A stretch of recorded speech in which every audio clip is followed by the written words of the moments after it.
Grace and Lavinia are still in China. They're there until next Saturday. So far, they've been in Beijing and they've visited Tiananmen Square, the Forbidden City. They've been up to the Great Wall of China, and they've been down to Xi'an and been to the Terracotta Warriors. And today they're somewhere else, and they're having a rest day today, and then it's all on again for the next few days. Last week I mentioned that I'd got things wrong. I thought Father's Day was today, and it wasn't. And so today I've got a sermon for fathers. So it's a week behind, but I got there. So you might be familiar with the idea. Some people say that they're going to spend their children's inheritance. And it's often said in a joking manner. The idea is that the parents are going to spend on themselves rather than saving the money for the children. I find it a bit selfish, but as I say, it's sort of meant in a joking manner. But what if we as parents do make a point of saving for our children, saving to put aside so that they do inherit some money? Is that enough?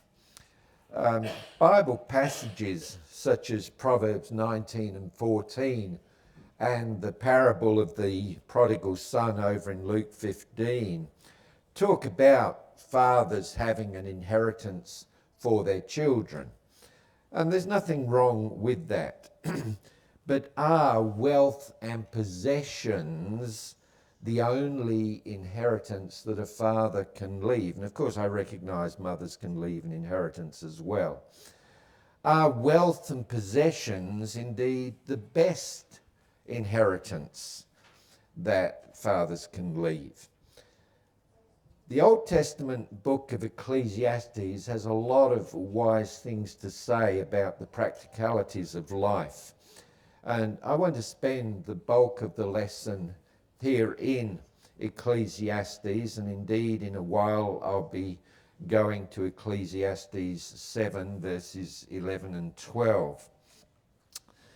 When we talk about leaving or receiving an inheritance, we're generally talking in terms of money or of possessions. We're talking of material things. But those are not the only things that we can inherit. To inherit is to receive something that belonged to somebody else, particularly to relatives. And it's something that's passed on to us. But that doesn't have to be something material such as money or jewelry or photographs or even a house. It could be a characteristic. You can pass that on to your children. For instance, my father has a love of words and of literature, and he reads a lot. As I was growing up, there were always books in our house.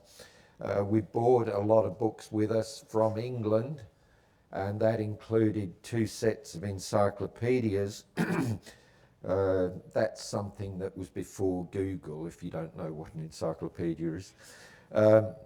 I was encouraged to make use of those encyclopedias. I can remember as a child in England, sometime during school holidays, my parents would get me to sit down, and one set of encyclopedias had question sections in it, and so they would say, okay, work your way through those questions.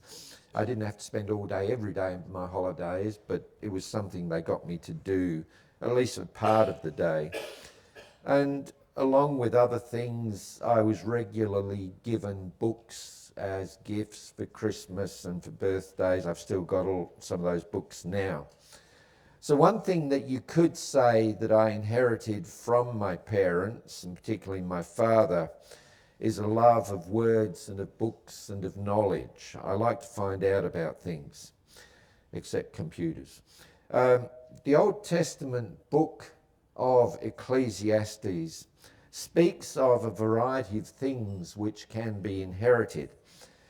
But some of those things can be more certain, more lasting than others. For instance, we as fathers may want our children to inherit knowledge and wisdom from us. And that's a good thing. It's quite biblical. Ecclesiastes 7, beginning in verse 11, wisdom along with an inheritance is good and an advantage to those who see the sun. In other words, those who are alive here on earth. For wisdom is protection just as money is protection. But the advantage of knowledge is that wisdom keeps its possessors alive. So wisdom, we can say, is the practical application of knowledge, and the combination of wisdom and knowledge can help us in life. It can help us to live in a more sensible way and therefore a safer way. The wise person doesn't engage in behaviour which can be harmful or self-destructive. It mentions that over in Ecclesiastes 10, verses 8 and 9. One who digs a pit may fall into it, and a serpent may bite one who breaks through a wall. One who quarries stones may be hurt by them, and one who splits logs may be endangered by them. There's a whole lot of jobs which can involve a certain degree of risk. And therefore the wise person applies his understanding or her understanding in order to safeguard themselves from possible dangers. Furthermore, wisdom in regard to work and other things can help us to be successful. Ecclesiastes 10 and verse 10, if the axe is dull and he does not sharpen its edge, then he must exert more strength. Wisdom has the advantage of bringing success.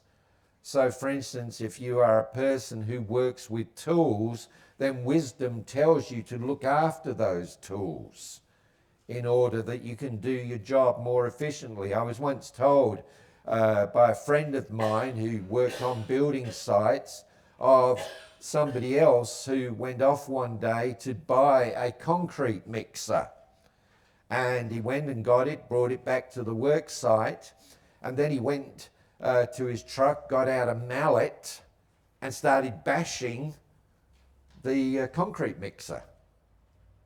My friend asked him what on earth he was doing. The guy said, on work sites, there's a lot of theft of new tools. So what was he doing? He was aging the concrete mixer that he'd bought to reduce the risk of theft. So he looked like he was doing something dumb, but in actual fact, he was doing something wise. He was ensuring that he would hang on to that. And so it is that wisdom can enable us to look after things and make the best use of things. But there are certain limitations to keep in mind. We can overemphasize knowledge and wisdom. Ecclesiastes 12 verse 11, the words of the wise are like goads, in other words, cattle prods, they urge you on. Masters of these collections are like driven nails, they are given by one shepherd, and that seems to be saying that if you've got wisdom, it'll help you to stand fast, and wisdom comes from God. God appears to be the shepherd here. Verse 12, but beyond this, my son, be warned, the writing of many books is endless, and excessive study is wearying to the body. And if you're studying at university or you've done HSC exams, you know that it just drains you after a while. And there's books and books and books and books. It's time to put the books down and get out there and get some sunshine. So, we don't want to take wisdom and knowledge too far. And at the same time, if you come back to Ecclesiastes 2, beginning in verse 13, there is also the fact that wisdom and knowledge cannot change certain things. Ecclesiastes 2 and verse 13. Then I saw that wisdom surpasses foolishness, as light surpasses darkness. The wise person's eyes are in his head, but the fool walks in darkness. And yet I know that one and the same fate happens to both of them. Then I said to myself, as is the fate of the fool, it will also happen to me. Why then have I been extremely wise? So I said to myself, this too is futility. And his point there is the wise will die just as much as the foolish will die. So in other words, as valuable as wisdom is, there's other things that we have to take into consideration. All the wisdom in the world cannot stop us from dying. We could also think as fathers of our children inheriting an ongoing business. There's certain cultures that seem to like the idea of establishing businesses, their own businesses. And there's plenty of stories of men and of women who have established strong businesses which they have then been able to pass on to their children. In some cases, there are businesses that go on from generation to generation. And in Australia, we have certain family names that are associated with ongoing businesses, the Murdochs, the Packers, the Lowys, and so forth. By building up a business that we can then pass on to our children, we're giving them security, we're giving them a sense of purpose, a challenge, and so forth. But that has its limitations as well. It may be, for instance, that the next generation doesn't have the business skills that the older generation may have had. Ecclesiastes chapter 2 and reading verse 18 and following.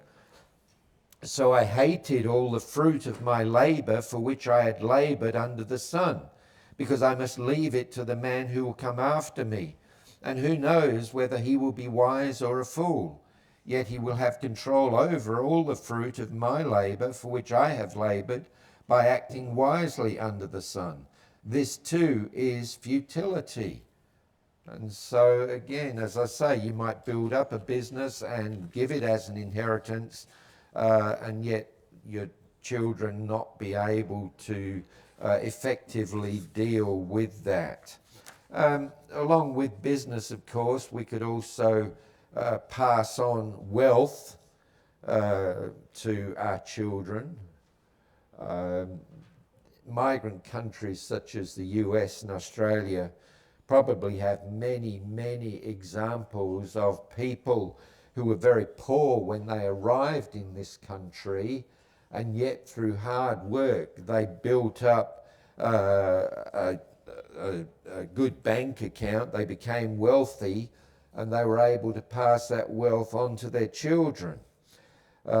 Having come from poverty themselves, they don't want their children to have that same experience. But passing on wealth has its limitations. For instance, Ecclesiastes 5 and verse 13, there is a sickening evil which I have seen under the sun, wealth being hoarded by its owner to his detriment. When that wealth was lost through a bad business, there was nothing to support him. As he came naked from his mother's womb, so he will return as he came. He will take nothing from the fruit of his labour that he can carry in his hand.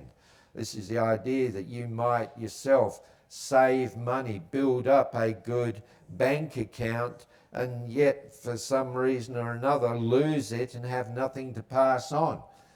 Through much of my working life, I had insurances with the AMP. And as a result of that, I ended up with AMP shares. And I thought, good, this is something I can have for later on. Well, if you know anything about AMP shares, their value went down and down and down and down. And whatever value they had is now next to nothing. And so we can want to accumulate wealth to pass on, and yet it can be lost. Or you can go to Ecclesiastes 5 and verse 10, the one who loves money will not be satisfied with money, nor one who loves abundance with its income. This too is futility. Money doesn't guarantee happiness. On TV this past week, there have been some adverts about an interview with James Packer, and one of the statements that is made there is that money doesn't guarantee or bring happiness, and we're aware of that. If you follow James Packer's career, he struggled over the recent years. And so again, you might have money to pass on, and yet the children may still have an unhappy life despite what is passed on. Or you can go on to Ecclesiastes chapter 9 and verse 11. Again, I saw under the sun that the race is not to the swift, and the battle is not to the warriors, neither is bread to the wise, nor wealth to the discerning, nor favour to the skillful, for time and chance overtake them all.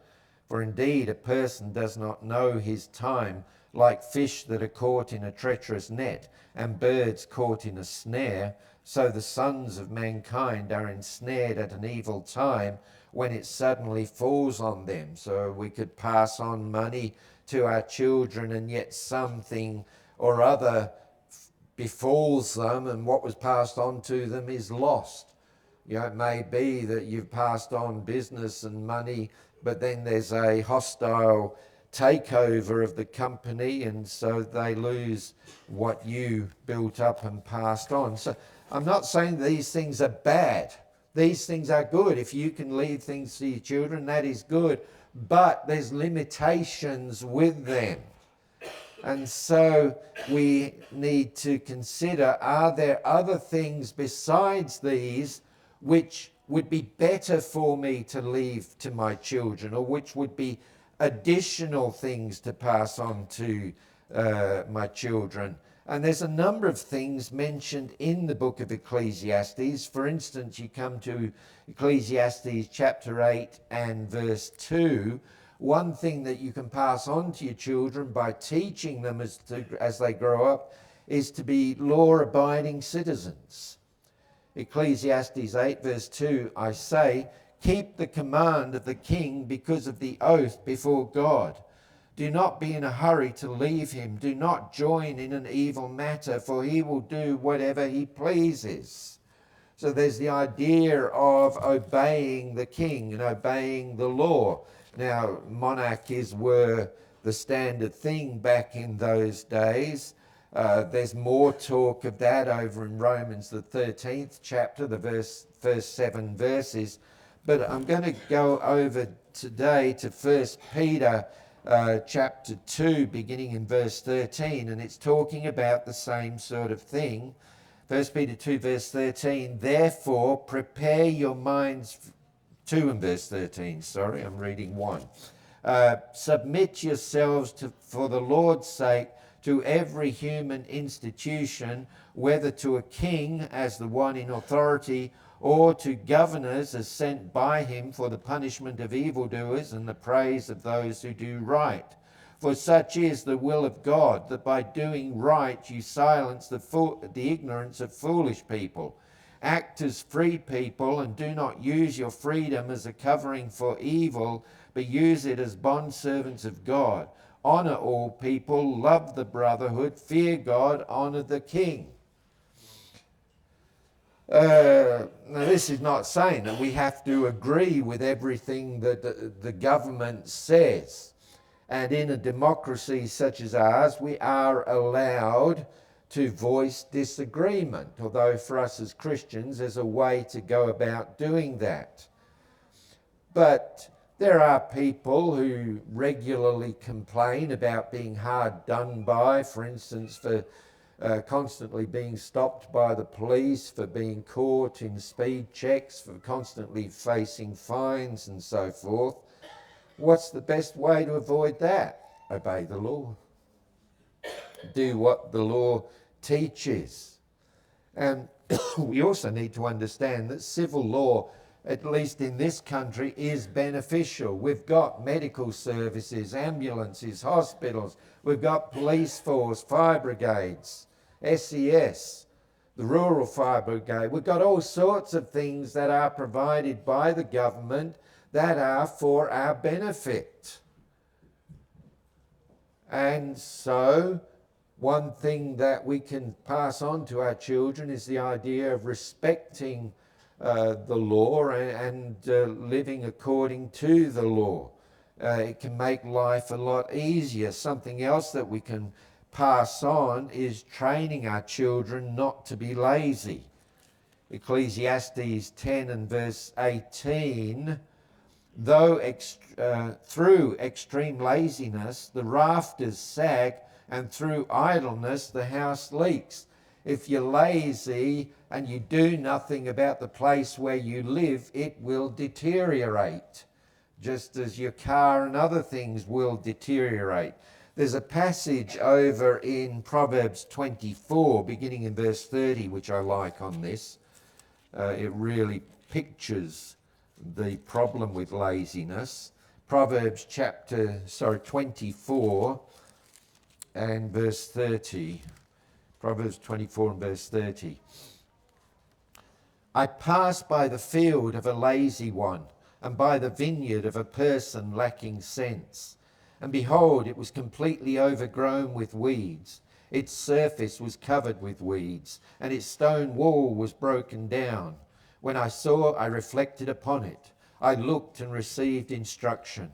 A little sleep, a little slumber, a little folding of the hands to rest, then your poverty will come like a drifter and your need like an armed man. And the picture there is of being lazy, of not getting on with the job, of just saying, oh, I'll have a little rest, I'll have a little rest. And what happens? You achieve nothing, you've got nothing, you end up in poverty. And so something that we can pass on to children is a strong work ethic. Help them to see that they can do something positive with their lives. But even these two things still have a limitation, because there's some other matters that are even greater than that. And one of them is mentioned at the end of Ecclesiastes chapter 5 and verse 7, fear God. And it's also at the beginning of Ecclesiastes 12 and verse 13. The conclusion, when everything has been heard, is fear God. Now that means reverence God. It means to have deep respect for God, coupled with awe, a sense of wonder, a realization of God's greatness. And this is something that we can instill into our children from infancy, by letting them see it in our lives, letting them see that we are people who reverence God, by talking about the wonders of God's amazing creation, and by teaching them about God from the Bible. And so if we can teach these things to them, then we pass them on to our children. God is the eternal reality. And if we don't pass the recognition of that on to our children, then we're failing them. And then, along with fear of God, there is something else. Ecclesiastes chapter 3 and verse 17. I said to myself, God will judge the righteous and the wicked, for a time for every matter and for every deed is there. The idea of preparing our children for the judgment. Ecclesiastes 8, beginning in verse 11. Because the sentence against an evil deed is not executed quickly, therefore the hearts of the sons of mankind among them are fully given to do evil. Although a sinner does evil 100 times and may lengthen his life, Still I know that it will go well for those who fear God, who fear him openly.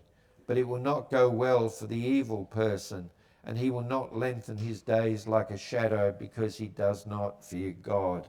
Again, there is the idea of judgment, something that we all have to face. And that's the conclusion that Solomon comes to here in the book of Ecclesiastes as he experiments with life, tries various things, sees how many things lead nowhere. What is it all about? Well, God is pointing us towards something that really does matter. And here's the message, Ecclesiastes 12 and verse 13. The conclusion when everything has been heard is fear God and keep his commandments, because this applies to every person. For God will bring every act to judgment, everything which is hidden, whether it is good or evil. That's the conclusion that Solomon comes to. Prepare for that ultimate judgment. And that's something that fathers can pass on to their children. Because if we can make them aware of that and get them to prepare for that, then we're giving them something which will last them throughout all of eternity. How do we do that? We'll teach them to devote themselves to God. Ecclesiastes 12 and verse 1, remember also your Creator in the days of your youth, before the evil days come and the years approach when you will say, I take no pleasure in them. Teach them about God's teachings, God's commandments, and teach them to follow those commandments. Again, 12 and 13, the conclusion when everything has been heard is fear God and keep his commandments, because this applies to every person. And then on top of that, teach them the difference between right and wrong. Teach them about good behavior, right behavior. Ecclesiastes 11 and verse 9, rejoice, young man, during your childhood, and let your heart be pleasant during the days of young manhood, and follow the impulses of your heart and the desire of your eyes, yet know that God will bring you to judgment for all these things. And that sounds a bit hard. Go ahead, enjoy yourself, but God's going to judge you. But it's not meant that way. It's saying, look, enjoy your younger years. It's a time that you can enjoy, but use some common sense, use some wisdom in regard to this. Because there are some things that are right and there are some things that are wrong. There are some things that are harmful. There are some things that are beneficial. There are some things which will bring you into judgment, and there are some things that won't. So yes, enjoy yourself, but have the wisdom to know what to pursue and what not to pursue. And that's something else that parents can try to pass on to their children. So, the best thing you can pass on to your children, other things are good, but the best thing is an awareness of and a commitment to God. One of my grandfathers, my mother's father, served in the British Navy during the Second World War, and he ended up serving on aircraft carriers, and he was based in the Pacific region, here in Sydney as a matter of fact. And after the war finished, he stayed on and travelled with his ship over to Japan to bring back Australian prisoners of war to Australia. And whilst in Japan on one occasion, he somehow acquired a Japanese officer's sword. And he told me years later that the sword was quite valuable, and he had wanted to pass it on to me eventually. But that never happened. The sword disappeared. He thinks that he loaned it to a relative and never got it back. And do I regret that? Well, perhaps in younger years I did, but I've come to the view that looking after it might have been a challenge, and it wouldn't have been much practical use. In fact, I rarely think of it now. The only reason I'm mentioning it now because it came into my mind as I was thinking about an illustration. I did inherit other things from him. There were photographs, there were his war medals, some other things, and what we might consider to be a lowly Victor lawnmower. Now this was something like a 1990 model, so it was quite good. But you might think, well, that's not much of an inheritance. And yet, the fact is that that lawnmower has been of far greater help to me than would that sword have been. I would probably have had to store the sword somewhere safely, whereas that mower for 30 years has mowed lawns in the 5 houses that we've lived in during that time, and it's still going. So I'm glad for that. That has been a very practical thing to have received. And that illustrates the point that I'm making today about what fathers can pass on to their children, particularly in light of the book of Ecclesiastes. There's nothing wrong in wanting to pass on to your children knowledge and wisdom and an established business if you can, or money. You know, especially with property prices here in Sydney, money would obviously be of great help to children in regard to housing. But there are other things which, if you pass them on to your children by teaching and by example, will be of far greater value. And that includes teaching your children to respect civil law and not to be lazy. But of even greater value than that is training your children to have a reverence for God and preparing your children for God's judgment by teaching them to follow His word. And that's not an inheritance you can pass on simply by filling out a will and leaving it to be read by your children after you die. This sort of inheritance you pass on by teaching your children throughout their young lives and on into adulthood, by setting a practical example yourself of what it is to be a follower of God. So, as you think about leaving your children an inheritance, then think about what can be the best inheritance that you can. What will be of most lasting value to them? Let's stand and sing.